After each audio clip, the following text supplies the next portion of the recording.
Growing a business is kind of tricky right now. Supply chains are squeezed, tariffs and trade policies are dynamic, and cash flow, it's tighter than ever. You need clarity to come out on top. Without it, you risk falling behind. If only you could hop in the DeLorean and see the future, right?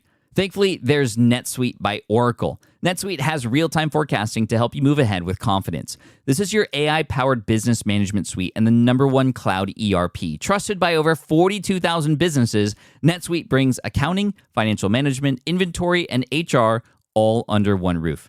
It's your single source of truth, giving you the data and control you need to move quickly. And with AI built in, you can automate the busy work and focus on strategy. NetSuite helps you see what's stuck, what it's costing you, and how to pivot fast. If I were running a business with a lot of moving parts, I'd use NetSuite for full control over everything. Tame the chaos with NetSuite. If your revenues are at least in 7 figures, download the free ebook, Navigating Global Trade, 3 Insights for Leaders at netsuite.com/SPI. That's netsuite.com/SPI. Hey, I get it. You've worked really hard to build up your business, and it's doing great. So great that you need help now.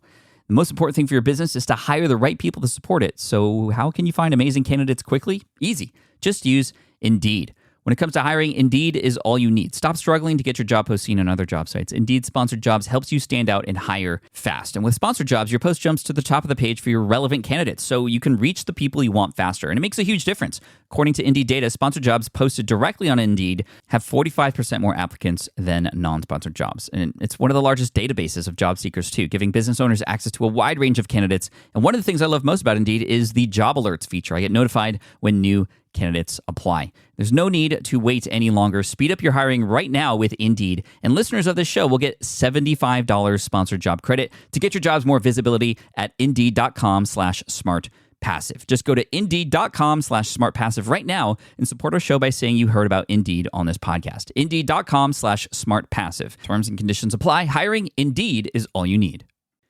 You spent months building towards launch day, but when the clock hits 0, your site crashes. Bots swarm, and loyal fans rage on Reddit. That's not good. Fanfare was built to stop that. Fanfare is the drop platform made for high-pressure moments, stampede-proof infrastructure, verified waitlists, and bot filters that actually work. Instead of refunds and rage, you get retention and revenue. And that sounds great to me. Your next launch shouldn't be a gamble. Get Fanfare's 5-step hype drop playbook and learn how to bulletproof your drop at fanfare.io/playbook. Again, that's fanfare.io/playbook. This is the Smart Passive Income Podcast with Pat Flynn, session number 69. You got a friend in me. You got a friend in me. Welcome to the Smart Passive Income Podcast, where it's all about working hard now so you can sit back and reap the benefits later. And now your host, who learned how to fold laundry by watching YouTube, Pat Flynn. While DIY website tools are everywhere, most fall short on design and performance. Hit publish. Framer ships your site worldwide in seconds. No code, no compromises. Framer is a powerful, user-friendly platform that delivers developer-level results without writing a single line of code. Make your designs move and convert with Framer. Framer brings your site to life with powerful animations, dynamic content handling, and a design-first approach that helps your site stand out. Framer is the design-first, no-code website builder that lets anyone ship a production-ready site in minutes. Browse hundreds of pixel-perfect templates or even design something of your own on a totally blank canvas. Add bold animations like appear effects, text effects, scroll and looping animations, and much more in seconds. And it's free to start. The built-in AI handles the heavy lifting of generating starter layouts and can even translate your entire site to any language. On the back end, you'll get responsive breakpoints, built-in hosting, a flexible CMS, and privacy-friendly analytics. Ready to build a site that looks hand-coded without hiring a developer?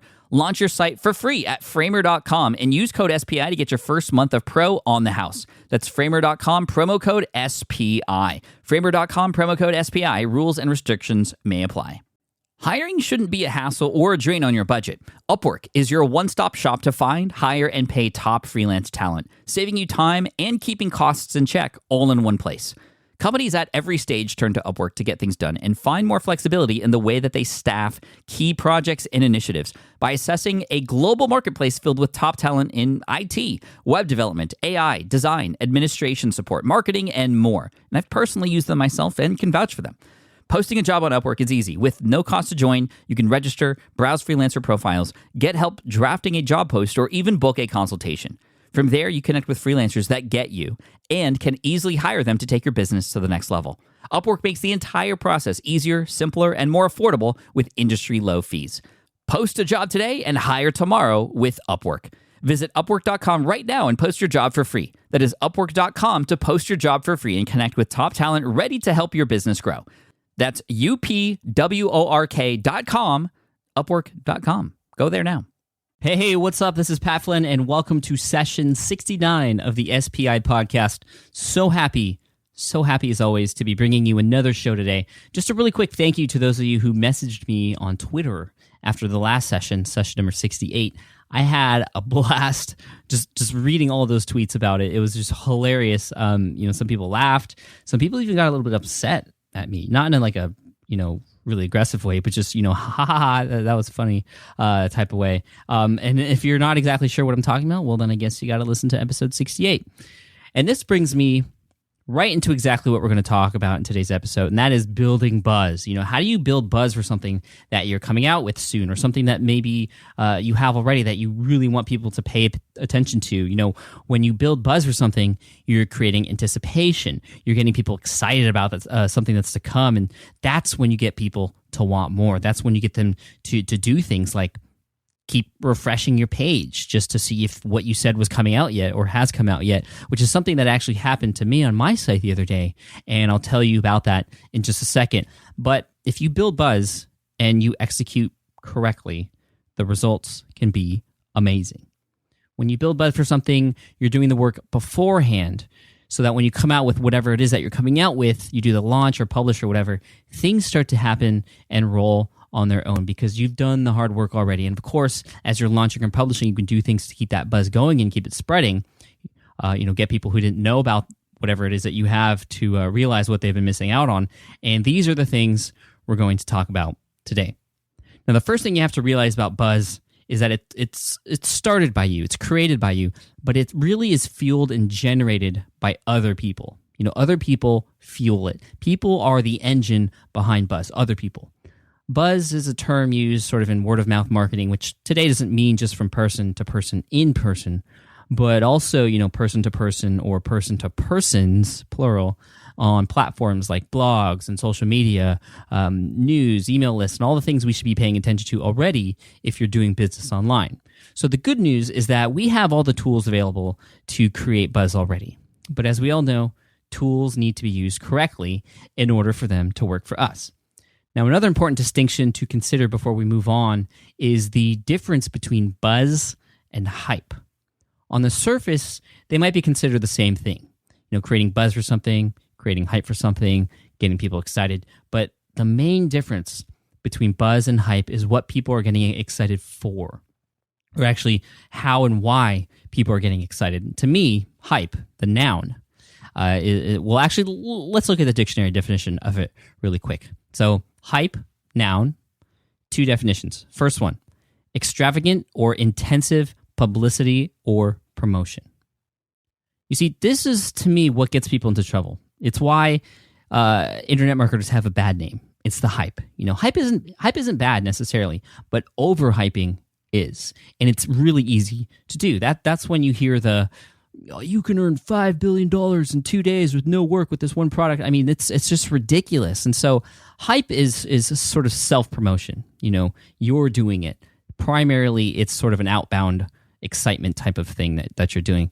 Buzz, however, think about it. Can you over-buzz? Have you ever heard of that term, over-buzz? There was too much buzz out there. We don't hear that really very often. And it's because buzz is an inbound form of excitement. You flip a switch, you make the announcement, you put things into place, and everyone does the talking for you, and draws attention in toward you.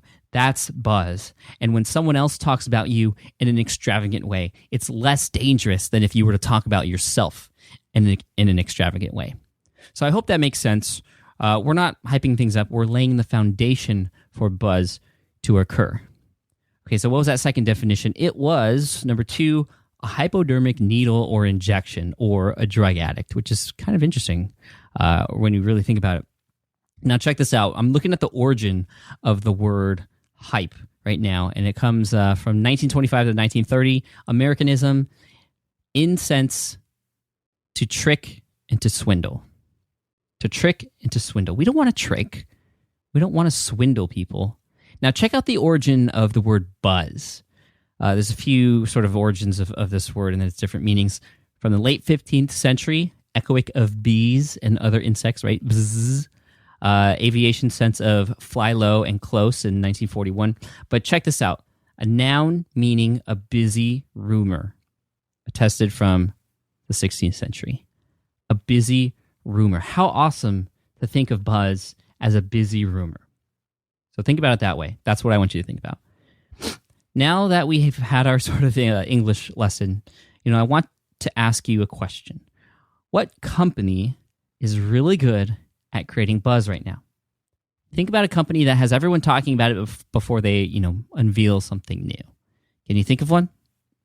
Now, if you said Apple, then you're right. They're so good at creating buzz about stuff. So yes, we're going to talk about Apple for a little bit. I know it's sort of cliche to use Apple as an example in marketing. I mean, everybody does it. But I think in all previous 68 episodes, I haven't even used Apple as an example yet for anything. So I might as well do that now when it's something that they do really, really well, which is the topic of today's show, creating buzz. Now, you might be thinking this. You might be thinking, Pat, it's so easy for Apple to create buzz because they have so many customers already. They have raving fans. They have people who are expecting something new on a very predictable schedule.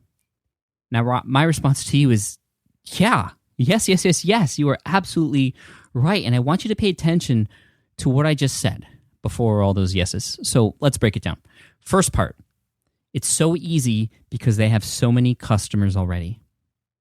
They have an existing audience, a customer base. There's no easier way to start building buzz for something than if you already have an existing audience. On your blog, that's followers, subscribers, people on your email list, people who already read your stuff, people on social media, and especially previous customers. If you're going to build buzz, start with people who know about you already and contact them directly if you can about what's to come. Those are the people who are already going to be excited about what you have to offer, even without knowing exactly what it is yet. And you just drop in teasers here and there. And I mean, especially if they don't know what it is, they're going to be really excited. If you've already provided some awesome experience for them in the past in the form of a product or course or whatever, coaching experience, blog articles, podcasts, whatever, then they're going to want more just because they had a good experience with you already. And when you let them know something new is coming out, they're primed. They're primed. Okay, so the next part of what I had previously said, raving fans. Apple just doesn't have a customer base. They've built a culture of raving fans. People who when they hear something new is coming out, the new iPhone or new this or that or whatever, they're going to talk about it. And they're not going to stop. They're going to blog about it, tweet about it, Facebook about it, just talk about it over lunch and dinner. They're gonna bother people with how much they're excited about this. They're gonna dream about whatever it is. So if you can get raving fans, then you're money, and we could talk a whole episode about obtaining raving fans and how to get that. But we'll save that one for later because that's a really interesting and important topic that I want to leave on its own podcast. Now, don't worry if you don't need all of this. You don't need a customer base, although it helps. You don't need raving fans. Of course, it helps. If you're just getting started and you don't have an existing customer base or don't have raving fans yet, don't worry. I'm just sharing why it's so easy for Apple right now, and that this is, of course, something you can shoot for. So we'll talk about stuff for those of you who have really are just starting from scratch in just a second, but I want to continue. So we talked about, they already have customers, they have raving fans. Next, people who are expecting something new. Expectation is the backbone behind building buzz. It's when people expect something new, something that may potentially change the game or improve their lives. That's when buzz happens. So the trick is creating that expectation. And for Apple specifically, people expect Apple to create new things, new version of whatever. And just in general, and each time there's massive amounts of buzz. If you can create something in your business that people can expect, something, maybe a line of products and new ones come out here and there, or a series of something. For instance, I do the income report, and that builds buzz every month because people expect it and it's something new. They know what's coming, but they don't know exactly what it's going to be like yet. That's what I do. And right now, I'm in the middle of this thing called the Niche Site Duel, Part 2, and I'll get into that later in this session. Maybe, I'm just throwing this out there, maybe you're an Amazon fiction writer, and you're creating a series of books, sort of like episodes of a show or parts of a movie. Then, that's creating something people can look forward to, especially if you leave everyone hanging at the end of one of the previous books, sort of like, Back to the Future. In part 1, Doc Brown came back, loaded up Mr. Fusion with beer and banana peels, and then he and Marty and Jennifer flew off to whoever, nobody knows, but, it said to be continued. That built a whole bunch of buzz for part 2. In part 2 of Back to the Future, Doc got zapped back into who knows where until a car pulls up right then and there, hands Marty a letter from the past, from none other than Doc Brown, who is in the Wild Wild West. I mean, crazy, right? Now you want to go see what the heck's going on there. And so that builds buzz for movie number 3. I mean, gosh, you all know I'm a Back to the Future freak, right? Anyway, when you get people to expect something new, something that's coming out later, they're going to generate buzz about it. But again, Apple's been doing this for a while, so they have that working to their advantage because it's just sort of part of what they do already. And the last part of what I said earlier is that it's on a very predictable schedule. So when people know what date something is going to happen, not only will people anticipate that specific date and get excited about it, but you have a specific schedule you can follow leading up to that launch date. You can better drop hints and generate excitement leading up to that date. Apple almost predictably comes out with new stuff each year. During their Apple keynote presentations, there's a website dedicated to telling you whether or not it's actually a good time to buy specific Apple products based on when they can predict the next models coming out. Now, that website is if you go to buyersguide.macrumors.com. And it's crazy, right? There's an entire website dedicated to Mac rumors. I mean, if you don't think buzz is important, busy rumors, just see what kind of excitement this stuff gives people. I mean, entire blogs dedicated to buzz. I mean, that's awesome. Of course, that's Apple, and we're not Apple. So what can we do to create buzz? How do we create buzz if we don't have a huge customer base? Or maybe you're selling something or coming out with something brand new, so you don't have that customer base. Maybe you've just recently started, but you have something worth buzzing about, but nobody else knows about it yet. The truth is, this is the truth. If you have something awesome, if you have something that you know is helpful for people, that is worth talking about, then if you just build it, you're going to lose. Right? You probably thought I was going to say something else, but if you just build it, you're going to lose. You can't just build it. You have to market to. If you just build it, they're not going to come unless you get it in front of people, and in front of the right people too. But you don't have any people, you say, or you have a small group of people. Well, if you have a small group of people or followers already, or maybe a small existing customer base, they are everything to you. They should be everything to you. Love them. Get them excited.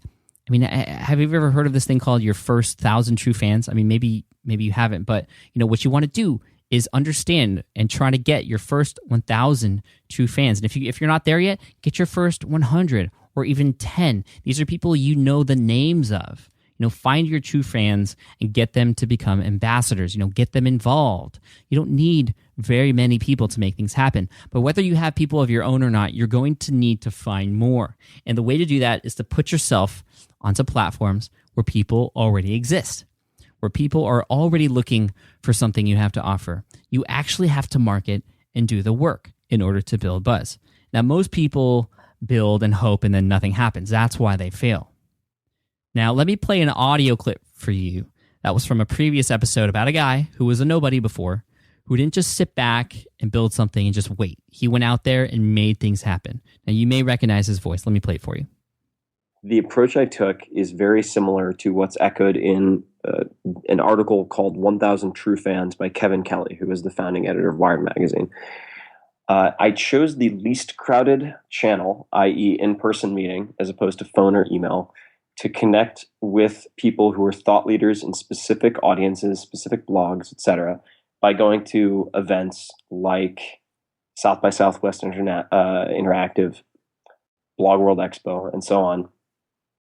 And I never hard sold the book. What I mean by that is just shouting louder or trying to do a better job of selling in a very mechanized way is not the best way to find a fit for your content. If we're talking about content, my general approach was, because I knew no one, is I would sit in on a session, listen to panelists on topics that interested me, then approach the moderator of the panel and give them 10 seconds on who I was and ask them who they thought I might get along with, who was attending the event, whether it was a speaker or an attendee. And then I would meet person after person, approaching things very similarly, and ask each person, is there anyone else you think I should meet while I'm here? And I asked a lot of questions. What I mean by that is, from the very outset, I wanted to understand what people were doing, what they were planning on doing, what they did outside of work. And then if they asked me, well, what are you up to? I would say, oh, I'm working on my first book. It's pretty nerve-wracking. I don't know what I'm doing, but I'm here to try to figure out digital because my publisher has their hand in everything else. And this is really the only thing that I can do myself. And I don't know the first thing. And I would pretty much stop there and then go back to asking them questions. And if they dug deeper, what is your book about? Or, oh, really? And they asked about certain aspects, I would answer it. And at the very end, if someone genuinely seemed interested, and if not, I never pushed it. If someone genuinely seemed interested, I would say, look, I have a bunch of advanced copies that I don't have places to send. If you'd like, I don't necessarily think you'd like the entire book, but I could use Post-it notes to pick the 20 pages I think you would really like and send it off to you if you'd like that.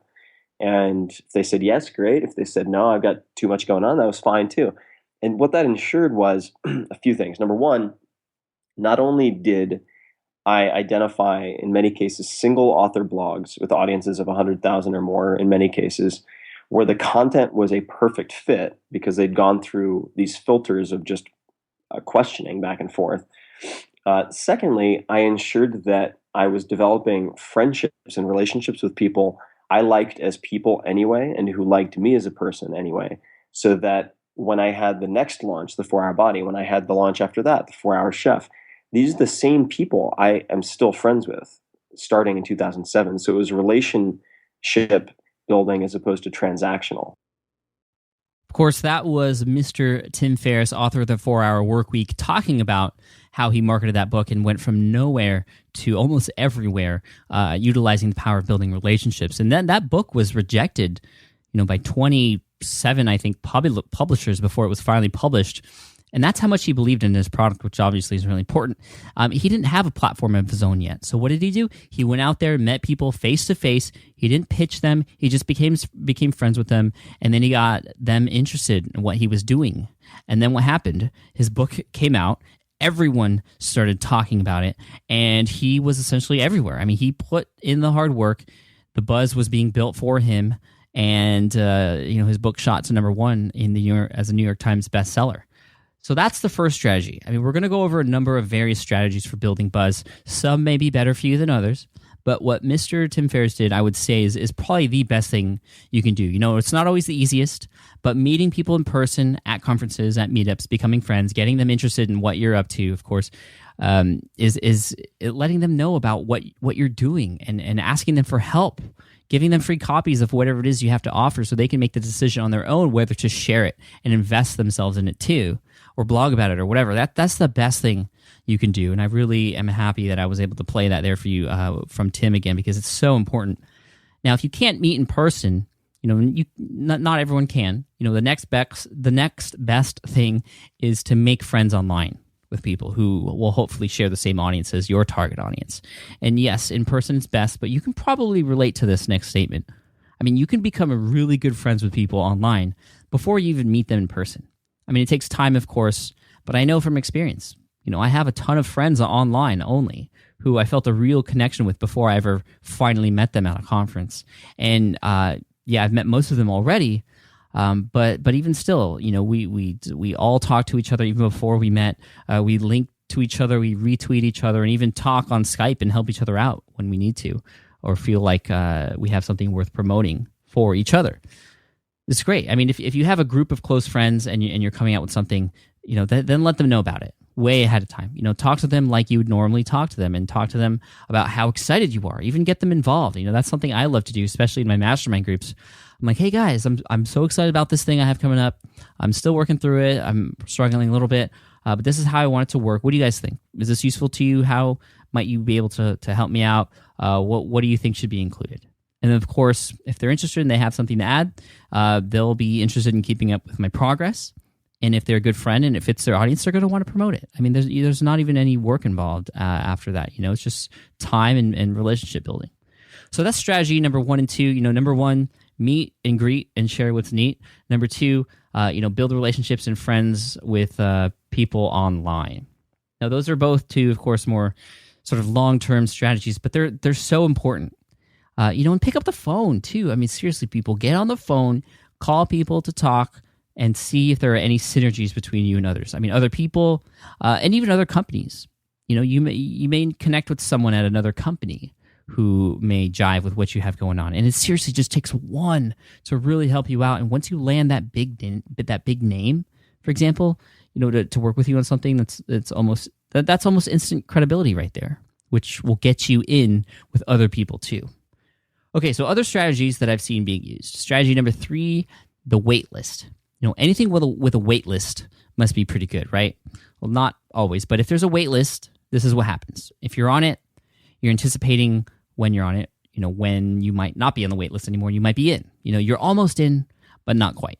And that's really powerful. And then when you're in, you share how awesome it is to be in, and you get others who want to be on the wait list too, to come and be like, oh, I want that.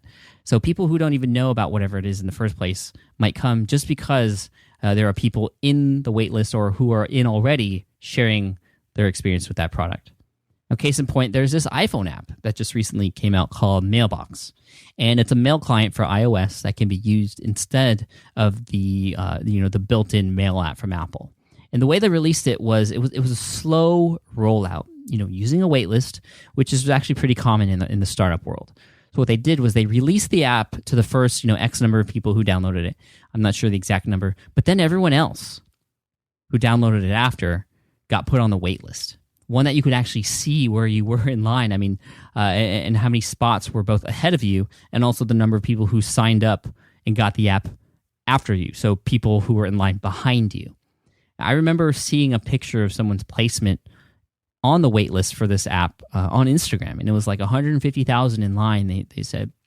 So of course I immediately downloaded the app because I didn't want to wait any longer. The app's free, so I could hold my place in line too. And I was seeing, I think I was at like 350,000 in line. And of course they conveniently put a share button on there for anyone to announce where they were in line, with a link to download the app, which is really smart. There was lots of press about this app, and as a result of the buzz that was created, they just exploded. It was pretty awesome how they managed to use the waitlist to their advantage, because they could have easily just released it to everybody the moment they downloaded it, but they didn't. They used the power of the waitlist to generate buzz. Okay, strategy number 4, scarcity.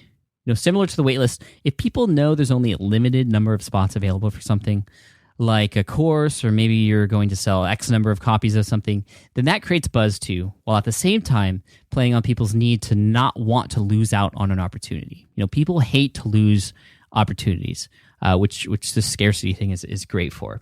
It could be, like I said, for a limited number of spots in something, or a number of copies, or it could be also a limited amount of time.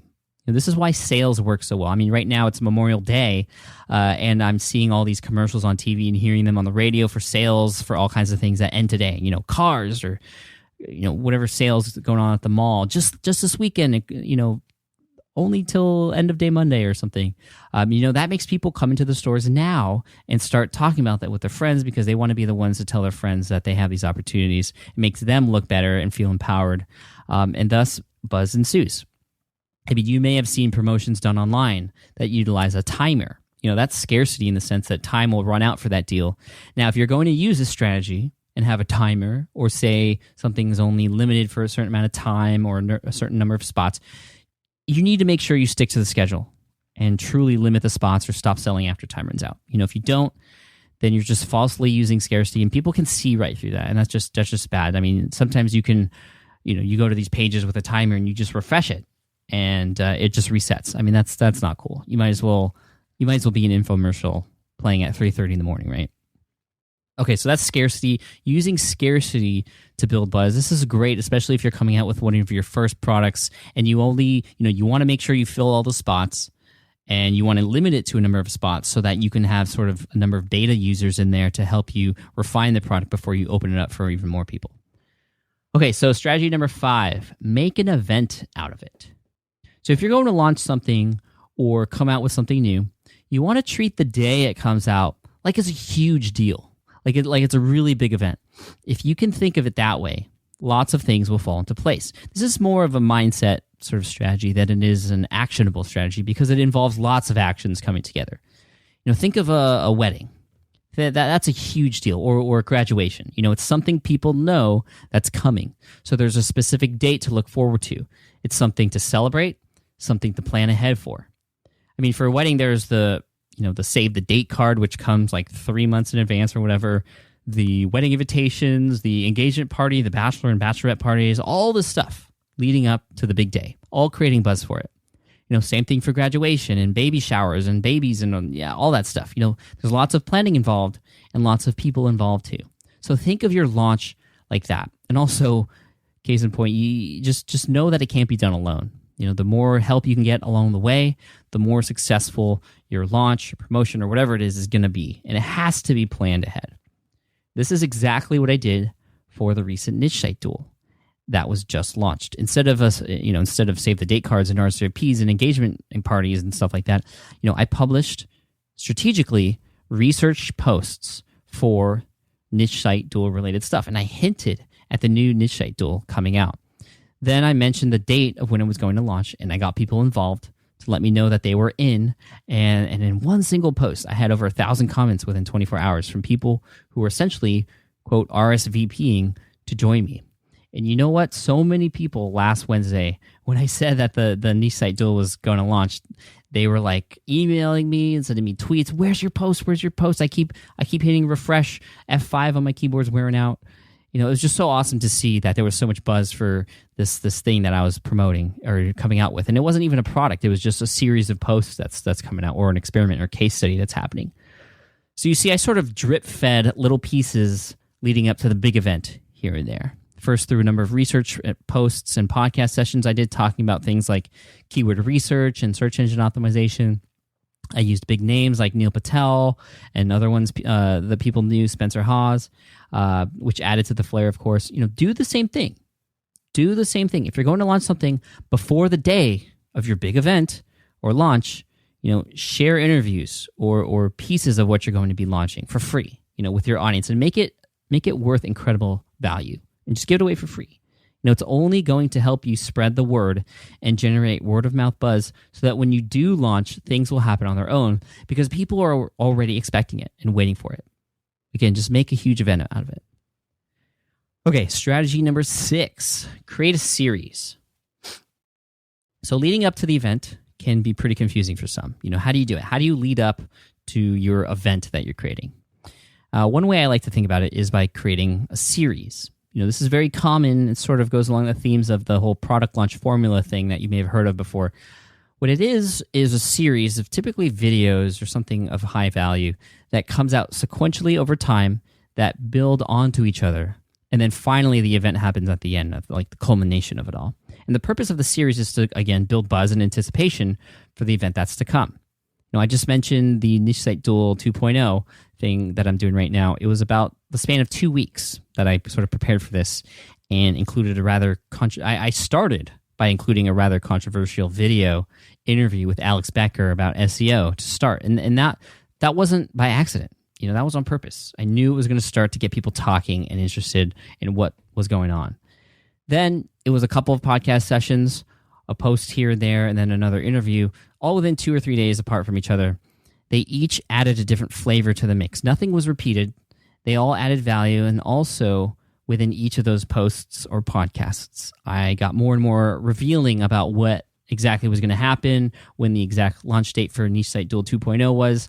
And the final piece of the series, which was the beginning of the case study, just came out last week and was completely in high demand. So it was awesome. I literally felt a ton of pressure to get that post published by the end of the day, my launch post for NSD 2.0, which is why some of you on Twitter probably saw that I mentioned that the last couple of paragraphs were giving me so much trouble because they were just the most important ones, and I knew everybody was waiting for me. So I felt a lot of pressure there, which is kind of interesting. Okay, strategy number 7. This is something I've seen a lot of top marketers do online, and I haven't yet had the experience of doing this myself, but a lot of people do this, especially at the end of their sort of series on their event day. You know, what they do is they host webinars. They'll host webinars before or for a launch. Instead of just saying, oh, hey, here's my thing, come get it. You know, they say, hey, come on this webinar with me. I'll teach you or show you how to do this and that, you know, and then I'll be pitching something at the end. You know, providing a ton of free value. People could go to the webinar and get exactly what they need and leave. But what happens is you give away so much free stuff, and you people get to know who you are.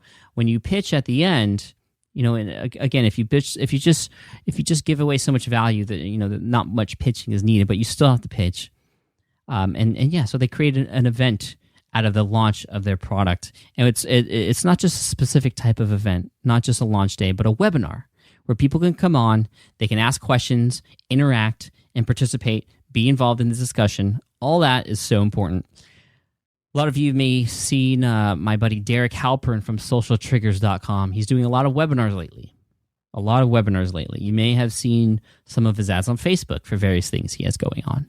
And you know what? He's doing really, really well with them. And I get his emails too leading up to his promotion. So make sure you follow him, sign up to his email list, and just see what he does. You know, obviously he has a very particular style. It's pretty much the complete opposite of me. But, you know, we're really good friends for some reason. And check out the timing of everything he does. You know, I really look up to him in the way he does his marketing, although I'm much more reserved in how I speak. Strategy number 8, run a sweepstakes or a contest.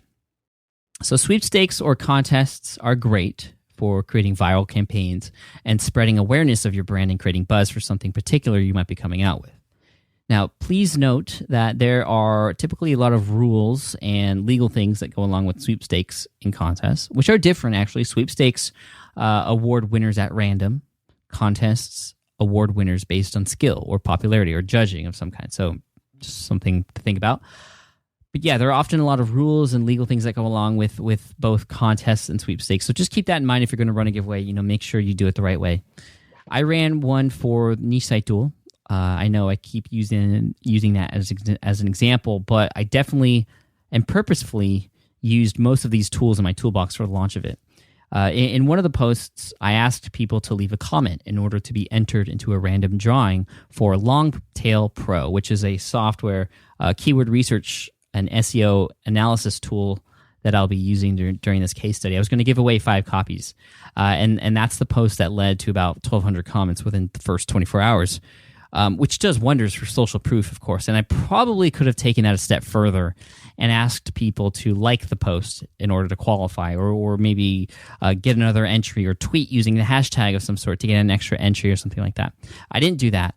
But it was still successful, and when I launched the Niche Site Duel, about 2,000 people immediately signed up to participate so far, and counting. More and more coming each day, which is really cool.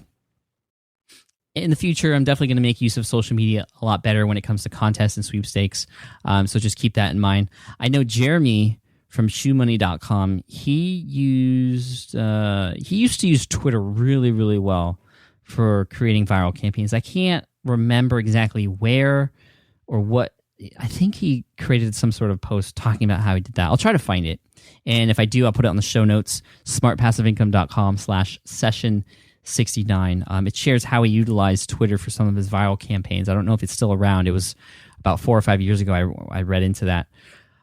He was one of the first to really do some interesting things on Twitter. And lastly, let's talk about strategy number 9, which is get testimonials.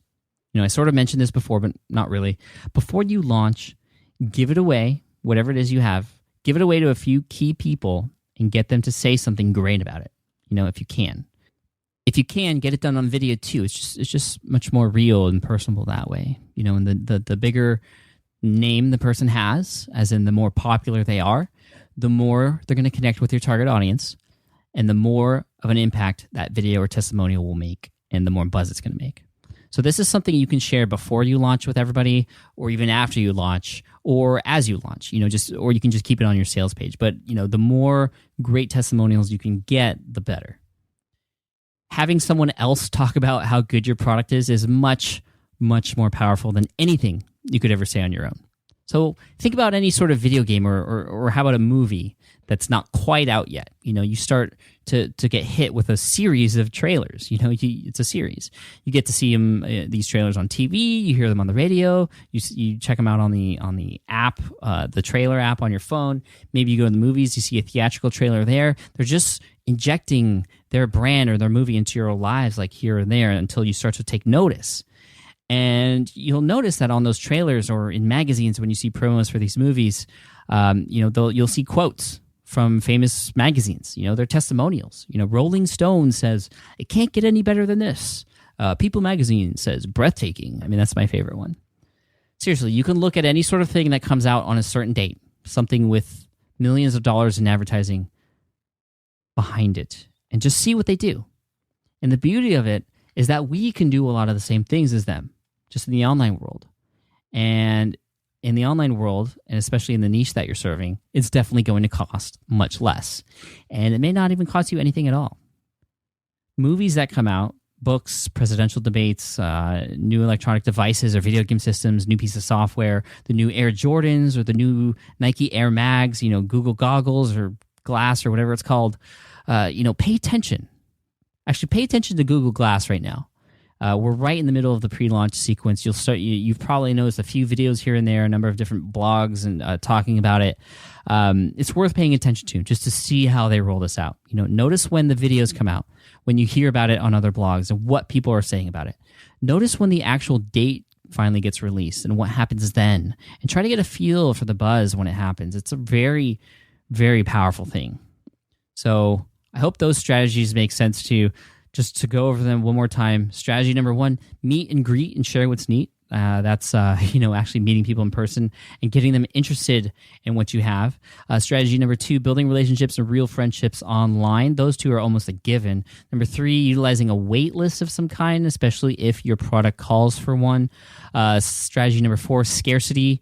Strategy number 5, make an event out of it. Strategy number 6, create a series leading up to that event. Strategy number 7, maybe combine that event with a webinar and get people to interact. Strategy number 8, run a contest or sweepstakes.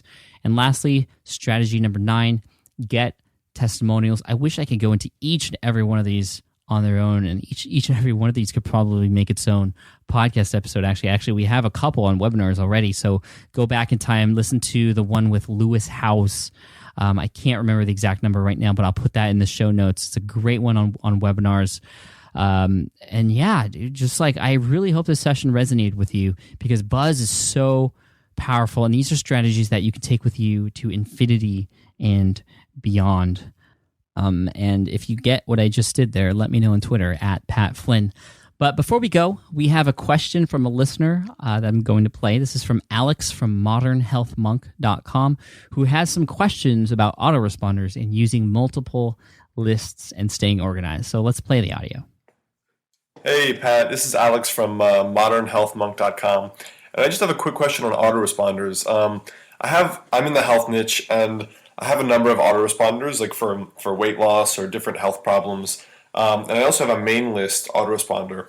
I'm just wondering how to kind of use autoresponders effectively without spamming my audience, and still, pre-programming those so that they're delivering value just months and months ahead of time. And it's hands off for me. But again, without spamming people, because I have multiple lists, and some people, they double opt in on multiple lists. So sometimes they're getting a weight loss message, and then they're getting a normal list message, and then, if I notify them of a really new epic post that I think they should read, then they maybe you're getting 3 a week, and that's, for me, if I were getting 3 a week from one list, I'd unsubscribe. So just wondering, if you notify people of new posts or how you would use multiple autoresponders. Thanks a lot. Appreciate it. Hey, Alex, thanks for your question. I really love that you said adding value to your readers and subscribers, because that's exactly what you want to do, always. And so you've got the first step already. This just shows me that whatever you send to your subscribers, whether it's through an autoresponder or through your broadcast, it's going to be useful. And that is, of course, the main thing. So you've already shown that you've got your head on straight when it comes to email lists. When it comes to using multiple lists, which that's a really smart thing to do. Separating parts of your audience within your lists, so you can hit them specifically with stuff that's tailored just for them.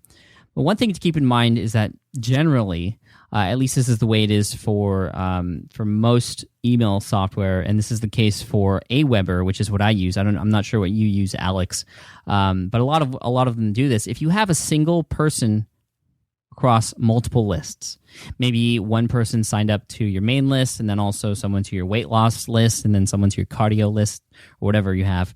If you send one broadcast out to all of your lists, I know a lot of people worry that they're going to get that email 3 times if they're on 3 different lists. But I know Aweber has this thing called automatic deduplicating, which is awesome. And that makes sure that if you send a broadcast to all of your lists together, each person should only get that email 1 time, even if they're on every single list. So just make sure your email service provider does that. If you're on Aweber, that's you don't have to worry. Now, one thing I like to do to keep things organized a little is to keep Monday and Tuesday open only for broadcast emails to everyone. And these could be any days of the week that you want, but I have specifically Monday and Tuesday only for broadcast emails, and then the rest of the week only for autoresponders. So this really helps me make sure that, okay, today's Monday, nobody's getting any other emails from me today, so if I send a broadcast out, it's the only one they're going to get. Personally, I think, and it depends on every audience that's out there, of course, but personally, I think if you send 2 emails per week on opposite sides of the week, that's going to be okay, especially if, like you said, Alex, you're going to always be providing value. Now, you might even do it so that every Wednesday is weight loss, and Thursday is another list, and Friday is another one. Again, just to make sure that you're not hitting people twice in a single day. But I think if you set the expectations up front, when people sign up for a new list, okay, you're going to get another set of emails here if you sign up here, and you just happen to place them on different days than the other ones, then you should be totally good. Totally good. So hopefully that helps. I have a couple of other email resources and autoresponder things I'll put into the show notes. Again, that's smartpassiveincome.com/session69.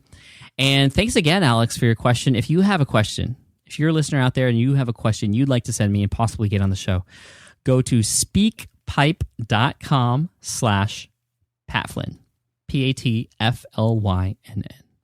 And I look forward to hearing from you. So thank you all so much for your attention today. Again, show notes and links and resources available at smartpassiveincome.com/session69. And look out for more niche site dual posts coming up. At this point in the recording, I'm pretty sure I found my target keyword. I've done keyword research for a few days now. Struggling at the beginning, wasn't finding anything, but I think I found the one I'm going to use. It's a little competitive. We'll see. I might stumble upon one that's a little more open, but we'll see. And I'm still going to conduct research just in case. But I can't wait to share it with you. So look out for that soon. Please, if you have just a second, please leave the SPI podcast an honest rating in iTunes if you haven't already. It really helps with the rankings and the popularity of the show. We're currently up to 839 5-star ratings, which is awesome. And I would love yours there too, even if it's a 1-star rating. If it's honest, it's all I care about. I want to improve if you feel like I need to. And I know I do. Now, if you're looking for speakers for your event, this is a new announcement I've never done before. If you're looking for speakers for your event, maybe in 2014, hit me up on the contact form at patflynn.me, and I look forward to seeing or speaking to all of you in session number 70. All right, have a good one. All the best to you. Cheers and bye. Thanks for listening to the Smart Passive Income Podcast at www.smartpassiveincome.com.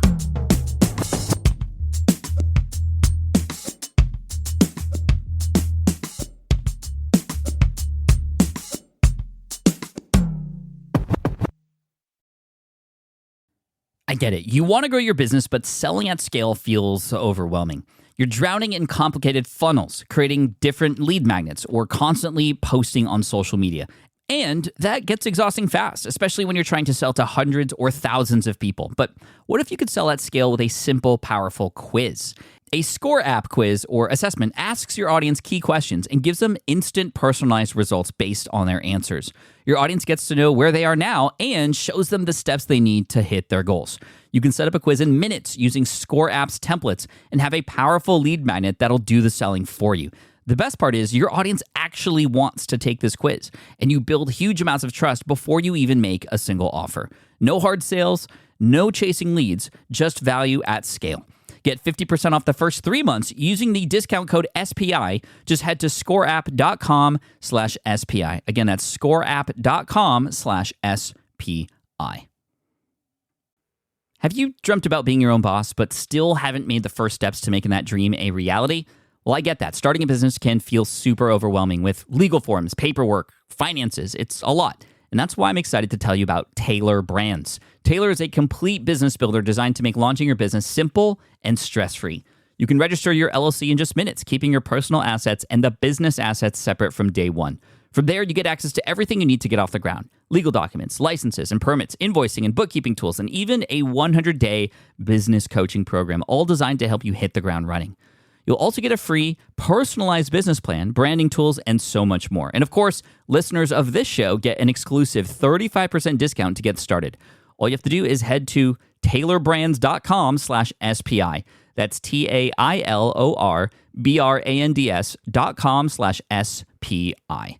Stop dreaming, start building with Taylor Brands.